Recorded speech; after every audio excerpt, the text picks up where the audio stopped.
Marrakech, a city full of color, chaos and energy. And just a few hours away from London. But the real story starts before we even get there.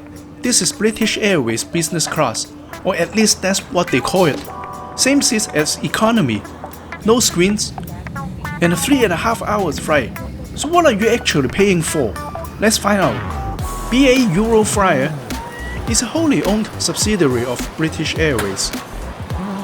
They are based here in London Gatwick and started operations in 2022. With a fleet of 25 A320s and A321s, they serve mainly short-haul, low-cost leisure flights to European and North African destinations. I have always traveled out of London Gatwick through the North Terminal. This is my first trip to the South Terminal as far as I can remember. It does look smaller and busier. Luckily, BA has its own check-in area and a separate area for First and Club Europe or business class travelers. The check-in counters appear quite busy, yet the process took less than 10 minutes to complete. Speaking of check-in, you might have used an official airlines app or two to handle your pre-flight check-in. The official BA app received an astonishingly low score from users. I don't normally talk down on any company or product, but I have to agree with everyone else's opinions. As soon as I sign up, the app could still provide basic flight information before you register. Strangely enough, it simply could not connect to or display anything useful after you register. My advice is just to use their website and save yourself all the trouble and frustrations. With that out of the way, so why not check out the South Terminal a bit, and then kick back in the lounge before the flight.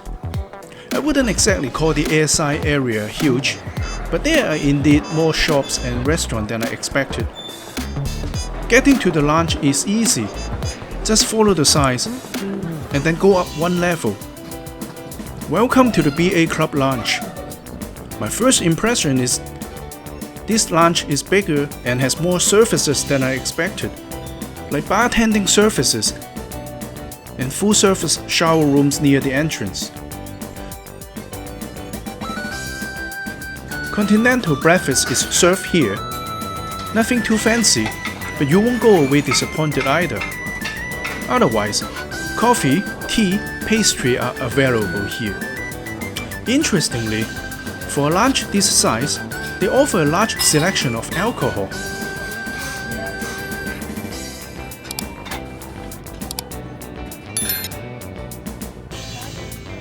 The lounge got quite busy the morning I was there.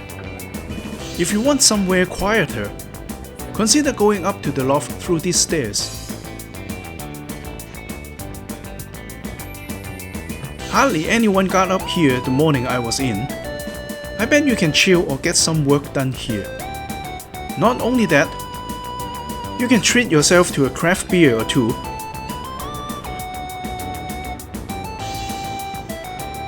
For those traveling with kids, there is even a playroom with toys and a PS5.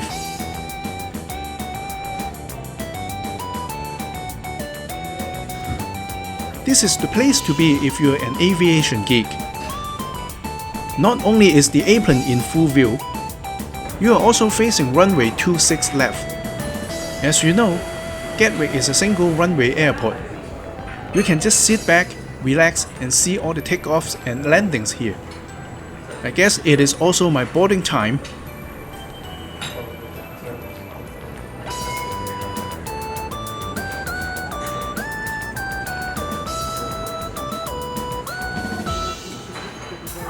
Oh, I didn't know you could actually see the cargo area in action near Gate 1.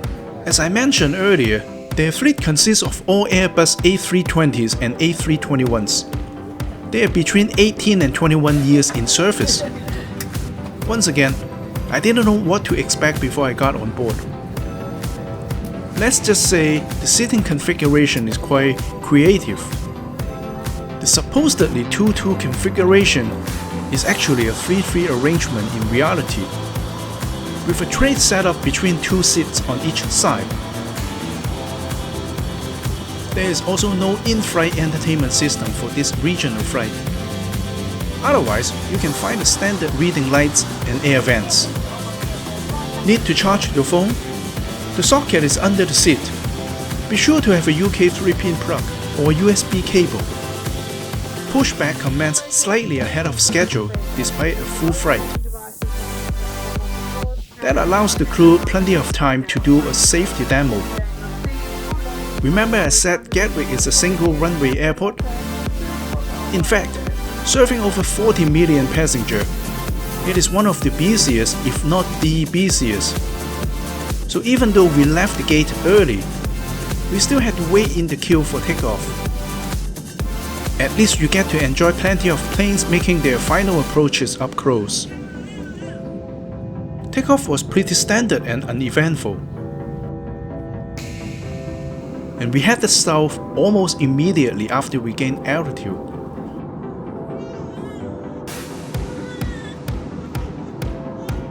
There was no meal service in the economy class. Passengers can purchase food and drinks from the menu. Thankfully, food and beverages are included in business class. I ordered a Bloody Mary for myself about 25 minutes after we took off, and enjoyed the view outside. Lunch service began an hour after we took off. The menu wasn't fancy, but it was good enough. I got myself this chicken dish. The white wine went very well with the chicken. It was satisfying. There wasn't much to choose from for dessert, so I got myself a Coke instead. The business class toilet is in the front. It is very small, but it was kept relatively clean and tidy. I think it passed the mid-flight cleanliness test. We finally reached the North African coastline about 3 hours later. Over the Moroccan airspace, cities, villages, and desert all came into view. And then we were making our final approach into Marrakech. Overall, it was a smooth and eventful flight. The flight time was just over 3.5 hours. But let's be honest, this is business class in name more than in seat. You are essentially paying for the space next to you, lunch access, and a meal, not a different onboard experience. If you go in with the right expectations, it works. Just don't expect anything premium. Have you flown this route before? Let me know in the comments. I will see you in the next video.